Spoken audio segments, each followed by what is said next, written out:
Hello guys, എല്ലാവർക്കും നമസ്കാരം. ഞാൻ ശ്രീ വിശാഖ്, വി എൻ്റർടൈൻമെൻ്റ് എന്ന നമ്മുടെ യൂട്യൂബ് ചാനലിലേക്ക് ഏവർക്കും സ്വാഗതം.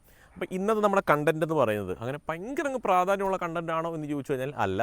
നിങ്ങൾക്ക് കേട്ടിരിക്കാൻ താല്പര്യമുണ്ടെന്നുണ്ടെങ്കിൽ കേട്ടിരിക്കുക. നിങ്ങൾക്ക് ഓൾറെഡി അറിയാവുന്ന കാര്യങ്ങളായിരിക്കും ഇത്. എന്നിരുന്നാലും അറിയാത്ത ആളുകളെ സംബന്ധിച്ചിടത്തോളം ഉപകാരപ്പെടുന്ന ഒരു വീഡിയോ ആയിരിക്കും എന്ന് തന്നെയാണ് എൻ്റെ ഒരു വിശ്വാസം. നമ്മുടെ കണ്ടൻറ്റ് എന്ന് പറയുന്നത് ഇപ്പോൾ 2024 തീരുവാണ്, 2025 നമ്മൾ കടക്കുവാണ്. അപ്പോൾ ആ ഒരു 2025 സമയത്ത് കുറേ വാഹനങ്ങൾ നമ്മുടെ മാർക്കറ്റിൽ ഇപ്പോൾ ഒരുപാട് വാഹനങ്ങൾ വരുന്നുണ്ട്. ഒരുപാട് വാഹനങ്ങൾ ഇപ്പോൾ ലോഞ്ച് ആയിട്ടുണ്ട്. ഇപ്പോൾ ഒരാളൊരു വാഹനം എടുക്കാൻ നിന്ന് കഴിഞ്ഞാൽ ഒരു 5 ലക്ഷം അല്ലെങ്കിൽ 7 ലക്ഷം രൂപയ്ക്ക് ഒരു വാഹനം എടുക്കാൻ നിന്ന് കഴിഞ്ഞാൽ ഒരുപാട് ഓപ്ഷൻസ് നമുക്ക് അവൈലബിൾ ആണ്. നേരത്തെ അത്ര ഓപ്ഷൻസ് ഒന്നും നമുക്കില്ലായിരുന്നു. ഇപ്പോൾ 7 ലക്ഷം രൂപയ്ക്ക് ഒരു വണ്ടി എടുക്കാൻ നിൽക്കുന്ന ഒരുത്തരം കൺഫ്യൂഷനാണ്, ഏത് വണ്ടി ഞാൻ എടുക്കണം എന്നൊരു അവർക്ക് തന്നെ കൺഫ്യൂഷനാണ്. കാര്യം അത്രത്തോളം വാഹനങ്ങൾ മാർക്കറ്റിലുണ്ട്. ഫീച്ചേഴ്സ് മത്സരിച്ചാണ് ഫീച്ചേഴ്സ് പലരും കൊടുക്കുന്നത്. ഇതിനകത്ത് ഒരുപാട് ഫീച്ചേഴ്സും പലരും ഉപയോഗിക്കാറ് പോലും ഇല്ല. നമ്മൾ നേരത്തെ ഷോറൂമിൽ നിൽക്കുന്ന സമയത്ത് പലരും ഒക്കെ ഫുൾ ഓപ്ഷൻ വാഹനം എടുത്തുകൊണ്ട് പോകും. അതിൻ്റെ ഇൻഫോർട്ടൈൻമെൻറ്റ് സിസ്റ്റം പോലും അതിൽ പലരും ഒന്ന് ഓണാക്കി നോക്കാറ് പോലും ഇല്ല. അങ്ങനെയുള്ള ഒരുപാട് പേരും നമുക്കിടയിൽ വരുന്നുണ്ട്. അപ്പം ആവശ്യമുള്ളതും ആവശ്യമില്ലാത്തതുമായ ഒരുപാട് ഫീച്ചേഴ്സൊക്കെ വാരി കൊടുക്കുന്നുണ്ട്. അതുകൊണ്ട് തന്നെ പലർക്കും കൺഫ്യൂഷനാണ്, ഏത് വണ്ടി എടുക്കണം, എല്ലാം ഒന്നിനൊന്നിനും മെച്ചവുമാണ്. അപ്പോൾ ഇതിൽ നിന്ന് കുറേ വാഹനങ്ങൾ ഇപ്പോൾ കുറേ വാഹനങ്ങൾ ലോഞ്ച് ആവുന്നത് പോലെ തന്നെ കുറേ വാഹനങ്ങൾ നിർത്തിപ്പോകാനും സാധ്യതയുള്ളതാണ് അടുത്ത വർഷം.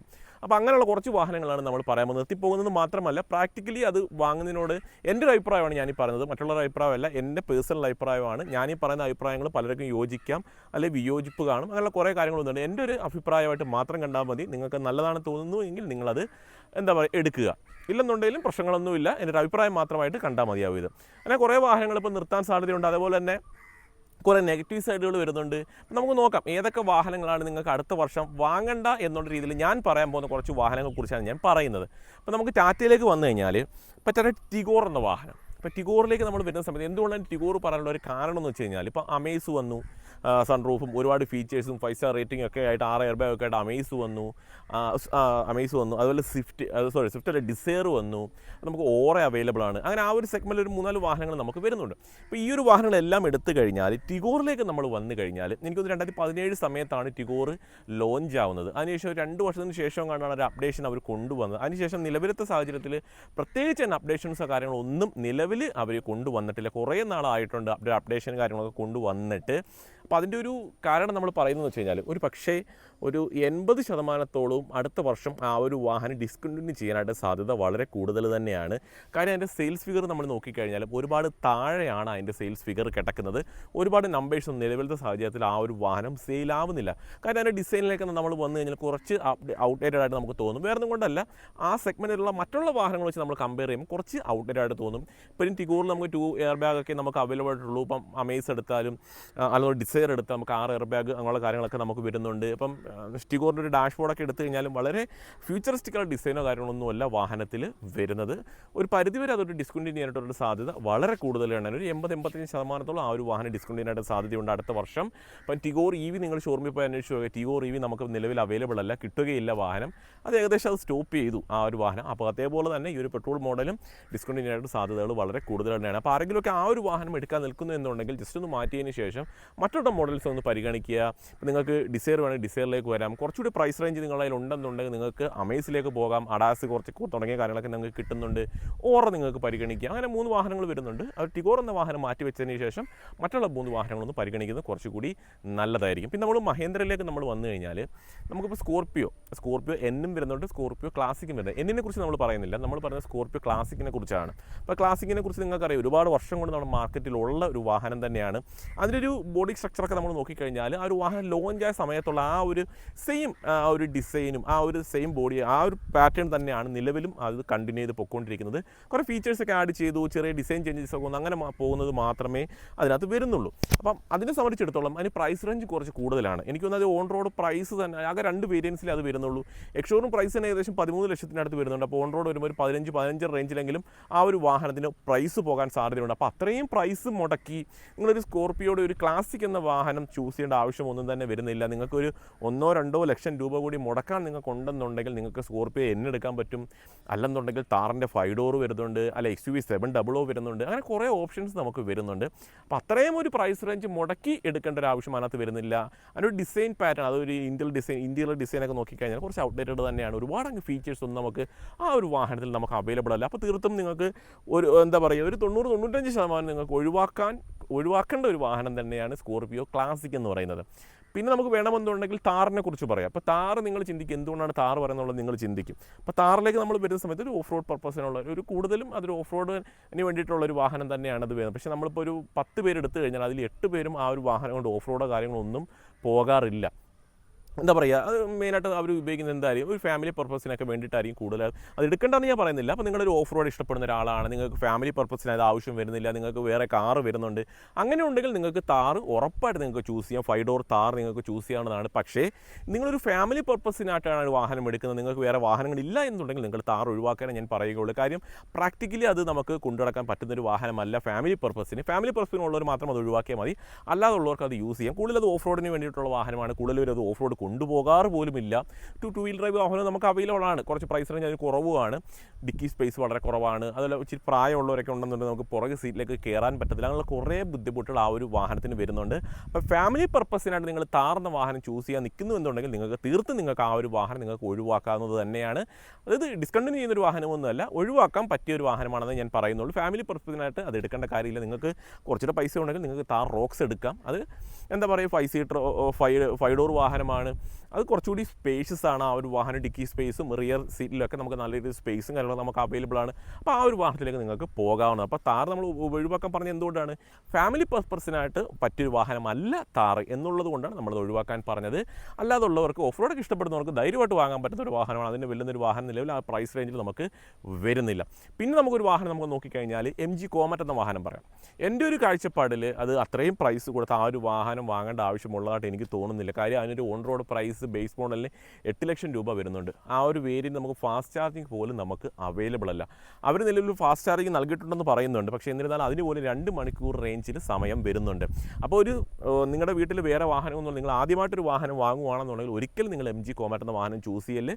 കാര്യം നമുക്കതൊരു ഡെയിലി ലൈഫിന് ഓക്കെയാണ്. നമുക്കിപ്പോൾ സിറ്റിയിലൊക്കെ താമസിക്കുന്ന ഒരാളാണ്, ട്രാഫിക് നല്ല രീതിയിലുള്ള ഉള്ള സ്ഥലത്ത് താമസിക്കുന്ന ഒരാളാണ്, ലോങ് റണ്ണിന് അത് വേണ്ട, അതായത് ഇപ്പോൾ ദൂരയാത്രകൾക്കൊന്നും നിങ്ങളത് ഉപയോഗിക്കുന്നില്ല, അങ്ങനെ ഉണ്ടെങ്കിൽ നിങ്ങൾക്ക് കോമറ്റ് ചൂസ് ചെയ്യാം. അല്ലാതുണ്ടെങ്കിൽ ഒരു കാരണം വെച്ചാൽ നിങ്ങൾ ആ ഒരു വാഹനം ചൂസ് ചെയ്യൽ. കാര്യം ആകെ അതിന് 200-210 റേഞ്ചായിരിക്കും നമുക്ക് ആകെ കിട്ടുന്നത്. ഒരു ലോങ് യാത്രയ്ക്ക് നമ്മൾ പോകണമെന്നുണ്ടെങ്കിൽ വൺ സൈഡ് ഇപ്പോൾ ഒരു 300-350 കിലോമീറ്റർ ഉള്ള യാത്ര പോകണമെന്നുണ്ടെങ്കിൽ ഒരിക്കലും നമുക്ക് ആ ഒരു കോമറ്റ് വെച്ചിട്ട് നമുക്ക് നടക്കുന്ന കാര്യമല്ല. നിങ്ങളുടെ കയ്യിൽ ഒരു 2 ലക്ഷം രൂപ കൂടി ഉണ്ടെന്നുണ്ടെങ്കിൽ നിങ്ങൾക്ക് ടിയാഗോ ചൂസ് ചെയ്യാം. ടിയാഗോ നിങ്ങൾക്ക് ചൂസ് ചെയ്യാം. കാര്യം കുറച്ചുകൂടി റേഞ്ച് വരുന്നുണ്ട്. ഒരു ഫാമിലി കാറാണത്, സ്പേസ് വരുന്നുണ്ട്, കിലോമീറ്റർ റേഞ്ച് കിട്ടുന്നുണ്ട്, ഫാസ്റ്റ് ചാർജിങ് സപ്പോർട്ട് ചെയ്യുന്ന കാറാണ്. അങ്ങനെ ഒരുപാട് ഫീച്ചേഴ്സും ഒക്കെ നമുക്ക് ഒരു 2 ലക്ഷം രൂപ കൂടി കൊടുത്ത് നിങ്ങൾക്ക് ടിയാഗോയ്ക്കകത്ത് കിട്ടുന്നുണ്ട്. അപ്പോൾ ഇത്രയും പ്രൈസ് മുടക്കി നിങ്ങൾ ആ ഒരു ചെറിയൊരു കാർ ഒരു ഫാമിലി പർപ്പസിന് പറ്റത്തില്ല. റിയർ സൈഡിൽ സ്പേസ് കുറവാണ്, ഒരുപാട് നെഗറ്റീവ് സൈഡുകൾ വരുന്നുണ്ട്, ഫാസ്റ്റ് ചാർജിങ് നമുക്ക് അവൈലബിൾ അല്ല, അങ്ങനെ കുറേ പ്രശ്നങ്ങളുള്ളൊരു കാറാണത്. അപ്പോൾ അത്രയും പ്രൈസ് മുടക്കി അത് വാങ്ങുന്നതിനോട് എനിക്ക് യോജിപ്പൊന്നുമില്ല.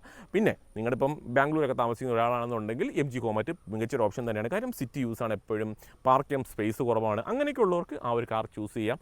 അല്ലാതുള്ളവർ ഒരു കാരണവശാലും ആ ഒരു കാർ ചൂസ് ചെയ്യേണ്ട ആവശ്യം ഇല്ല.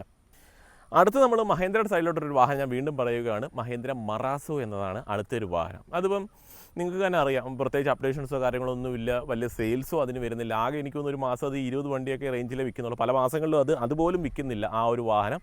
ഉറപ്പായിട്ടും അടുത്ത വർഷത്തേക്ക് മഹേന്ദ്ര ഡിസ്കണ്ടിന്യൂ ചെയ്യാൻ സാധ്യതയുണ്ട്. കാരണം ഇത്രത്തോളം സെയിൽ കുറവാണ് ആ വണ്ടിക്ക്. എന്താ പറയുക, ആ ഒരു സെഗ്മെൻറ്റിൽ നമ്മൾ ആ ഒരു സെഗ്മെൻറ്റിലേക്ക് വന്നു കഴിഞ്ഞാൽ എന്നാൽ നല്ലൊരു വാഹനമാണത്. ഉള്ളത് പറഞ്ഞു കഴിഞ്ഞാൽ നല്ലൊരു വാഹനമാണ്. റിയർ സീറ്റിലൊക്കെ ഇരുന്ന് പോകാനായിട്ട് വളരെയധികം യാത്രാ കംഫർട്ട് തരുന്നൊരു വാഹനമാണ്. പക്ഷേ വേണ്ട രീതിയിലൊരു പരിഗണന അതിന് മാർക്കറ്റിൽ ലഭിക്കുന്നില്ല. ഒരു പക്ഷേ ഒരു അപ്ഡേഷനോട് കൂടിയൊക്കെ കൊണ്ടുവന്നിരുന്നുവെങ്കിൽ നല്ല രീതിയിൽ കുറച്ചുകൂടി സെയിൽസ് കൈവരിക്കാമായിരുന്നു. ഇപ്പോൾ പൂർണ്ണമായിട്ടും അത് ആൾക്കാർ മറന്നൊരു മട്ട് തന്നെയാണ്. പലർക്കും എനിക്കൊന്നും അറിയില്ല മറാസോ എന്നൊരു വാഹനം ഉണ്ടോ എന്ന് ചോദിച്ചാൽ ഏത് വാഹനമാണ് മഹേന്ദ്രയുടെ എന്ന് ചോദിക്കുക. എല്ലാവരും മനസ്സിലും കിടക്കുന്ന താർ, SUV 700 ഇങ്ങനെയുള്ള വാഹനങ്ങൾ തന്നെയാണ് കാണാറുള്ളത്, നമ്മൾ മനസ്സിൽ കിടക്കുന്നത്. ഇപ്പോൾ നമ്മളൊരു ഷോറൂമിൽ ചെന്നാൽ പോലും ഡിസ്പ്ലേക്ക് പോലും ഒരു മറാസോ എന്നൊരു വാഹനം ഒരു ഷോറൂമുകളിലും ഞാൻ കണ്ടിട്ടില്ല. ഞാൻ കൊല്ലത്തൊക്കെ നമ്മുടെ ഇവിടുത്തെ ഷോറൂമുകളിലും തിരുവനന്തപുരത്തൊക്കെ പോയിട്ടുള്ളപ്പോഴും ഞാൻ മറാസോ എന്നൊരു വാഹനം നമ്മളങ്ങനെ ഡിസ്പ്ലേക്ക് പോലും നമ്മൾ കണ്ടിട്ടില്ല. യാടി പോലും നമ്മൾ കാണാറില്ല ആ ഒരു വാഹനം. മഹേന്ദ്രയ്ക്ക് പോലും താല്പര്യമില്ലാത്ത മട്ടാണ്. ടെസ്റ്റ് ഡ്രൈവ് വാഹനങ്ങൾ ഞാൻ കാണാറില്ല. അപ്പോൾ അങ്ങനെ റോഡിൽ പോലും നമ്മളത് കാണുന്നില്ല. അപ്പോൾ അത്രത്തോളം അത് ഇതായി നിൽക്കുന്നൊരു വാഹനമാണ്. അപ്പോൾ ആരും ദയവ് ചെയ്ത് ആ ഒരു വാഹനം നിങ്ങൾ അടുത്ത വർഷം വാഹനം എടുക്കാൻ നിൽക്കുന്നു എന്നുണ്ടെങ്കിൽ ആ ഒരു വാഹനത്തിലേക്കൊന്നും വരേണ്ട ആവശ്യം വരുന്നില്ല. പിന്നുള്ളൊരു വാഹനം എന്ന് പറയുന്നത് സെലേരിയോ എന്നതാണ് നമുക്ക് അടുത്ത വാഹനം. ഇപ്പോൾ സെലേരിയോയുടെ ഒരു നെഗറ്റീവ് സൈഡ് നമുക്ക് പറയാൻ പറ്റുന്നത് വെച്ച് കഴിഞ്ഞാൽ അത് ഇറങ്ങിയ സമയത്ത് ഒരുപാട് ഫീച്ചേഴ്സോ കാര്യങ്ങളൊന്നും ആ ഒരു വാഹനത്തിൽ കൊടുത്തിട്ടില്ലായിരുന്നു. അവർ ഉദ്ദേശം എന്ന് വെച്ചാൽ ഇപ്പോൾ എക്സ്പ്രസ്സോ അതേപോലെ തന്നെ വാഗണോർ അല്ലെങ്കിൽ സ്വിഫ്റ്റ് അതിനിടയിൽ നിൽക്കുന്ന ഒരു വാഹനമായിട്ടാണ് സെലേരിയോ എന്നതിനെ അവർ ഉദ്ദേശിച്ചത്. പക്ഷേ അത് ഇറങ്ങിക്കഴിഞ്ഞതിന് ശേഷം ആദ്യത്തെ കുറച്ച് നാൾ നല്ല രീതിയിൽ സെയിൽസും കാര്യങ്ങളൊക്കെ ഉണ്ട്. നിലവിലത് സെയിൽസോ കാര്യങ്ങളൊന്നും ആ വാഹനത്തിന് നിലവിൽ വരുന്നില്ല. വളരെയധികം കുറവാണ് അതിൻ്റെ ഒരു സെയിൽസ്. ഷോറൂമിൽ പോലും അങ്ങനെ സ്റ്റോക്കോ കാര്യങ്ങളൊന്നും സെലറി എന്ന വാഹനം നിലവിൽ സാധിച്ചിട്ടില്ല, അവർ എടുക്കുന്നില്ല. അതിൻ്റെ ഒരു മെയിൻ കൺസേൺ എന്നൊരു പ്രൈസ് റേഞ്ച് തന്നെയാണ്. അതിൻ്റെ ടോപ്പ് എൻഡ് വേണമെങ്കിൽ ഏകദേശം 8,30,000 രൂപ റേഞ്ചിൽ ഓൺ റോഡ് വരുന്നുണ്ട്. അപ്പോൾ ആ ഒരു പ്രൈസ് കൊടുത്ത് ആ ഒരു സെലേരിയോ എന്ന വാഹനം വാങ്ങേണ്ട ആവശ്യം ആർക്കും വരുന്നില്ല. അത്രത്തോളം ഫീച്ചേഴ്സ് വരുന്നില്ല, വളരെ അങ്ങ് അട്രാക്ട് ചെയ്യുന്ന ഡിസൈനോ കാര്യങ്ങളൊന്നുമല്ല, അങ്ങ് ഭയങ്കര സ്പേഷ്യസ് അല്ല വാഹനം. അപ്പോൾ 8 ലക്ഷം രൂപ ബഡ്ജറ്റ് നിങ്ങൾക്ക് വേണമെന്നുണ്ടെങ്കിൽ നിങ്ങൾക്ക് അത്രയും പ്രൈസ് കൊടുക്കേണ്ട കാര്യമില്ല. സ്വിഫ്റ്റ് മേടിക്കാം, അല്ലെന്നുണ്ടെങ്കിൽ നിങ്ങൾക്ക് ബലേന നോക്കാം. അങ്ങനെ കുറേ ഓപ്ഷൻസ് നമുക്ക് അത്രയും ഫുൾ ഓപ്ഷൻ കിട്ടില്ലെന്നേ ഉള്ളൂ, ബേസ് മിഡൊക്കെ നമുക്ക് നോക്കാവുന്നതാണ്. അത്രയും പ്രൈസ് റേഞ്ച് കൊടുത്ത് ആ ഒരു വാഹനം ചൂസ് ചെയ്യേണ്ട ആവശ്യമുള്ളതായിട്ട് എനിക്കും തോന്നുന്നില്ല. അതും ഒരു പരിധി വരെ ഡിസ്കൗണ്ടിന് ചെയ്യാൻ സാധ്യതയുള്ളൊരു വാഹനമാണ് സെലേറിയോ എന്ന് പറയുന്നത്. അപ്പോൾ ദയവ് ചെയ്ത് ആരും ആ ഒരു വാഹനം വാങ്ങാൻ നിൽക്കുന്നുണ്ടെങ്കിൽ പൂർണ്ണമായിട്ടും അത് ഒഴിവാക്കി വിട്ടേക്ക്. നിങ്ങൾക്ക് അടുത്തൊരു സെഗ്മെൻറ്റിലേക്ക് പോകുന്നതായിരിക്കും കുറച്ചുകൂടി നല്ലത്. പിന്നെ നമുക്ക് വേണമെങ്കിൽ എക്സ്പ്രസ്സോ പറയാം. ഇപ്പോൾ എക്സ്പ്രസ്സോ നല്ലൊരു വാഹനം തന്നെയാണ്, നല്ല മൈലേജ് കിട്ടുന്നുണ്ട്, നല്ല സ്പേസ് വരുന്ന വാഹനമാണ്, ലേഡീസിന് പറ്റിയൊരു വാഹനമാണ്, ഒരുപാട് ക്വാളിറ്റീസ് ഉള്ള ഒരു വാഹനമാണ്. എന്തുകൊണ്ട് അത് ഒഴിവാക്കാൻ പറയുന്നത് എന്ന് ചോദിച്ചു കഴിഞ്ഞാൽ അത് ഇഷ്ടപ്പെടുന്നവർക്ക് അത് ചൂസ് ചെയ്യാവുന്നതാണ്. പിന്നെ 1-2 നെഗറ്റീവ്സായിട്ട് ഞാൻ പറയുന്നത് വെച്ച് കഴിഞ്ഞാൽ, അപ്പോൾ അതിൻ്റെ ഒരു 1-2 വേരിയൻറ്റ്സ് നമുക്ക് നിലവിൽ കിട്ടത്തുള്ളൂ. അപ്പോൾ അത് എടുക്കുന്ന കസ്റ്റമേഴ്സ് കൂടുതലാണ് ഒരു ടോപ്പ് എൻഡ് വാഹനമായിരിക്കും അതിൻ്റെ എടുക്കുന്നതും. അതിന് അത്യാവശ്യം 7 ലക്ഷം രൂപ റേഞ്ചിൽ പ്രൈസ് റേഞ്ച് വരുന്നുണ്ട്. അപ്പോൾ അത്രയും നിങ്ങൾക്കൊരു പ്രൈസ് റേഞ്ച് ഉണ്ട് എന്നുണ്ടെങ്കിൽ നിങ്ങൾക്ക് ഇഗ്നിസ് ചൂസ് ചെയ്യാം. നല്ല സ്പേഷ്യസ് ആണ്, മികച്ചൊരു വാഹനമാണ്. എക്സ്പ്രസ് കൊള്ളാത്തോട്ടല്ല, നിങ്ങൾക്ക് അടുത്തൊരു സെഗ്മെൻറ്റിലെ വാഹനം നിങ്ങൾക്ക് എടുക്കാൻ പറ്റും. അതുകൊണ്ടാണ് ഞാനത് പറഞ്ഞത്. നിങ്ങൾക്ക് ഒരു ഇഗ്നിസിൻ്റെ ഒരു ബേസ് മോഡലോ അല്ല സെക്കൻഡ് വേരിയൻ്റോ ഒക്കെ നിങ്ങൾക്ക് ചൂസ് ചെയ്യാം. അതായിരിക്കും കുറച്ചുകൂടി ബെറ്റർ ഓപ്ഷനായിട്ട് വരുന്നത്. ഇപ്പോൾ ലേഡീസിനൊക്കെ ഉപയോഗിക്കാനാണെന്നുണ്ടെങ്കിൽ എക്സ്പ്രസ്സിലേക്ക് തന്നെ നിങ്ങൾ പോവുക. കാര്യം അവർക്ക് കുറച്ച് പാർക്ക് ചെയ്യാനും റോഡ് വിസിബിലിറ്റിക്കൊക്കെ നല്ലൊരു വാഹനമാണ്. എൻ്റെ ഒരു പോയിന്റ് ഓഫ് വ്യൂവിൽ ഞാൻ പറഞ്ഞു എന്ന് മാത്രമേ ഉള്ളൂ. അപ്പോൾ ജെൻസ് ആയിട്ടുള്ള ആരെങ്കിലും ഒക്കെ എടുക്കാൻ നിൽക്കുന്നുണ്ടെങ്കിൽ ഈ ഒരു രീതിയിൽ ചിന്തിക്കുക. എക്സ്പ്രസ് കൊടുക്കുന്ന പൈസയ്ക്ക് എന്നാൽ പിന്നെ എനിക്കൊരു ഇഗ്നിസ് അങ്ങ് എടുത്തുകൂടെ എന്നൊന്ന് ചിന്തിച്ച് നോക്കുക. അപ്പം അത് നല്ലൊരു ഓപ്ഷനായിട്ടാണ് എനിക്ക് തോന്നിയിട്ടുള്ളത്. പിന്നെ പറയേണ്ട ഒരു വാഹനം നമുക്ക് വേണമെന്നുണ്ടെങ്കിൽ ഹൈക്രോസ് കൊള്ളത്തില്ല, നല്ല കേട്ടോ. അതിൻ്റെ ഒരു ബേസ് മോഡൽ, അതിൻ്റെ ഒരു ബേസ് മോഡൽ എടുത്താൽ നമുക്ക് നോർമൽ എഞ്ചിനാണ്, ഹൈബ്രിഡ് ഒന്നും നമുക്ക് ബേസ് മോഡലിൽ കിട്ടുന്നില്ല. മൈലേജ് തീരെ കുറവ് തന്നെയായിരിക്കും, സിംഗിൾ ഡിജിറ്റ് ആയിരിക്കും അതിൻ്റെ ഒരു മൈലേജ് കിട്ടുന്നത്, 100% ഉറപ്പാണ്. 10 താഴെ തന്നെ ആയിരിക്കും. പെട്രോളിലാണ് ആ ഒരു ഹൈക്രോസിൻ്റെ ബേസ് മോഡൽ നമുക്ക് കിട്ടുക. പ്രത്യേകിച്ച് അങ്ങനെ ഫീച്ചേഴ്സോ കാര്യങ്ങളൊന്നും വരുന്നില്ല. ഏകദേശം എനിക്കൊന്ന് 25 ലക്ഷം രൂപ ഓൺ റോഡ് പ്രൈസ് വരുന്നുണ്ട്. ഒരു പ്രൈസിങ് ആ ഒരു റേഞ്ചിൽ കൊണ്ട് നിർത്തുന്നതിന് വേണ്ടിയിട്ടാണ് ആ ഒരു വേരിയൻ്റ് അവർ വെച്ചേക്കുന്നത്. ഇപ്പോൾ ഞങ്ങൾ ഇന്നോവയ്ക്ക് ഹൈക്രോസ് ഇത്ര പ്രൈസ് തന്നെയാണ് സ്റ്റാർട്ട് ചെയ്യുന്നത് എന്ന് പറയുന്നതിന് വേണ്ടിയിട്ടാണ് ആ ഒരു വേരിയൻറ്റ് വെച്ചേക്കുന്നത്. അല്ല പ്രത്യേകിച്ചൊന്നും അതിനകത്ത് ഫീച്ചേഴ്സ് വരുന്നില്ല, മൈലേജ് ഇല്ല. പിന്നെ കുഴപ്പമില്ല, നിങ്ങൾക്ക് ആ ഒരു കാര്യം എനിക്കൊരു ഇന്നോവ തന്നെ വേണം, എനിക്ക് എൻ്റെ ആ പ്രൈസ് റേഞ്ചേ ഉള്ളൂ എന്നുള്ളവർക്ക് അത് ചൂസ് ചെയ്യാവുന്നതാണ്. അല്ലെന്നുണ്ടെങ്കിൽ ഒരു 25 ലക്ഷം രൂപ ബഡ്ജറ്റുള്ള ഒരു കസ്റ്റമറാണ് നിങ്ങളെന്നുണ്ടെങ്കിൽ നിങ്ങൾക്ക് കുറച്ചുകൂടി ബെറ്റർ ഓപ്ഷൻസിലേക്ക് പോകാം, ഡീസൽ ഓപ്ഷനിലേക്ക് നിങ്ങൾക്കും പോകാവുന്നതാണ്. പിന്നെ നമ്മൾ നോക്കിക്കഴിഞ്ഞാൽ വേറെ ഇപ്പോൾ സെലേരിയെക്കുറിച്ച് നമ്മൾ പറഞ്ഞു, ഹൈക്രോസിനെ കുറിച്ച് പിന്നെ നമുക്ക് നോക്കിയാൽ ജീപ്പ് മെറിഡിയനെ കുറിച്ച് നമുക്ക് പറയാം. അതിൻ്റെ ഒരു കാര്യം എന്ന് വെച്ച് കഴിഞ്ഞാൽ അതിന് സെയിൽസ് തീരെ കുറവ് തന്നെയാണ് ഇപ്പോഴത്തെ സമയത്ത്. നല്ല പ്രൈസ് റേഞ്ച് ഉള്ള വാഹനമാണ്. അപ്പോൾ ഒരു 7 സീറ്റർ വാഹനം നോക്കുന്ന ഒരു കസ്റ്റമർ ആയിരിക്കും അതിലേക്കൊക്കെ പോകുന്നത്. അപ്പോൾ അങ്ങനെയുള്ളൊരു കസ്റ്റമറാണ് നിങ്ങളെന്നുണ്ടെങ്കിൽ അതിൻ്റെ ഒരു 3rd റോയിൽ കൂടുതൽ സ്പേസോ കാര്യങ്ങളൊന്നും വരുന്നില്ല. സ്പേസ് ഒക്കെ വളരെ കുറവ് തന്നെയാണ്. ഒരു 90% കൂടുതലും ആ ഒരു വാഹനം ഡിസ്കൗണ്ടിനായിട്ട് സാധ്യത വളരെ കൂടുതൽ തന്നെയാണ്. അപ്പോൾ ആരെങ്കിലും ഒരു അത്രയും പ്രൈസ് കൊടുത്ത് ഇപ്പോൾ ജീപ്പിൻ്റെ ഒരു വാഹനം വേണമെന്നുണ്ടെങ്കിൽ നിങ്ങൾക്ക് ചൂസ് ചെയ്യാവുന്നതാണ്. ഇല്ലെന്നുണ്ടെങ്കിൽ നിങ്ങൾക്ക് അടുത്ത ഏതെങ്കിലും ആ ഒരു സെഗ്മെൻറ്റുള്ള വാഹനത്തിലേക്ക് നിങ്ങൾക്ക് പോകാവുന്നതാണ്. ഒരു പരിധിവരെ അത് ഒഴിവാക്കുന്നതായിരിക്കും നല്ലതെന്ന് തന്നെയാണ് എൻ്റെ ഒരു പേഴ്സണൽ അഭിപ്രായം. ഇന്നത്തെ നമ്മൾ കുറേ വാഹനങ്ങളെക്കുറിച്ച് പറഞ്ഞു. അത് എടുക്കാതിരിക്കാനുള്ള കാരണങ്ങൾ നമ്മൾ താറ് പറഞ്ഞു. താറ് നല്ല വാഹനമാണ്. നമ്മൾ പറഞ്ഞ എന്തുവാണ്, ഫാമിലി പർപ്പസിനായിട്ട് എടുക്കാൻ നിൽക്കുന്ന ആരെങ്കിലും ഉണ്ടെന്നുണ്ടെങ്കിൽ പ്രാക്ടിക്കലി നിങ്ങൾക്ക് നടക്കില്ല. കാര്യം വയസ്സുള്ളവർക്ക് കയറാൻ പറ്റില്ല, ലഗേജ് കൊണ്ടുപോകാൻ പറ്റില്ല, അങ്ങനെയുള്ള ബുദ്ധിമുട്ടുകളാണ് അതിന്. മാറാസമാണെന്നുള്ള എന്താണ് പ്രശ്നം, അതൊരു സെയിൽസ് തീരെ കുറവ് തന്നെയാണ് ആ ഒരു വാഹനത്തിന്. ഇപ്പോൾ സ്കോർപ്പിയോയുടെ നമ്മൾ പറഞ്ഞത് ക്ലാസിക്കിനെ കുറിച്ചാണ് പറഞ്ഞത്, ഡിസൈൻ കുറച്ച് ഔട്ട്ഡേറ്റഡ് ആണ്, അത് ഒഴിവാക്കി കളയുക. എക്സ്പ്രസോടെ ആരും പറഞ്ഞ എന്തുവാണ്, നല്ല വാഹനമാണ്. നമ്മൾ പറഞ്ഞ എന്തുവാണ്, 7 ലക്ഷം രൂപ കൊടുത്തൊരു ഫുൾ ഓപ്ഷൻ വാഹനം തന്നെ എടുക്കേണ്ട കാര്യമില്ല. നിങ്ങൾ ആ പൈസ ഉണ്ടെന്നുണ്ടെങ്കിൽ ഒരു ഇഗ്നിസിലേക്ക് പോവുക എന്നതാണ് ഞാൻ പറഞ്ഞതിൻ്റെ ഒരു കാര്യം. ഇപ്പം ഹൈക്രോസിനെ കുറിച്ച് നമ്മൾ പറഞ്ഞ എന്താണ്, മൈലേജ് കുറവാണ്. ആ ഒരു ബഡ്ജറ്റിൽ നിങ്ങൾക്ക് മറ്റൊരു ഡീസൽ വാഹനത്തിലേക്ക് നിങ്ങൾക്ക് പോകാൻ പറ്റുന്നതാണ്. അതൊക്കെയാണ് നമ്മൾ ഓരോ വാഹനത്തിനും കണ്ട നെഗറ്റീവ് സൈഡുകൾ. ഇപ്പോൾ MG കോമറ്റ് ആണെങ്കിൽ അത്രയും പ്രൈസ് കൊടുത്ത് ആ ഒരു വാഹനം വാങ്ങേണ്ട ആവശ്യമുള്ളതായിട്ട് എനിക്ക് തോന്നുന്നില്ല.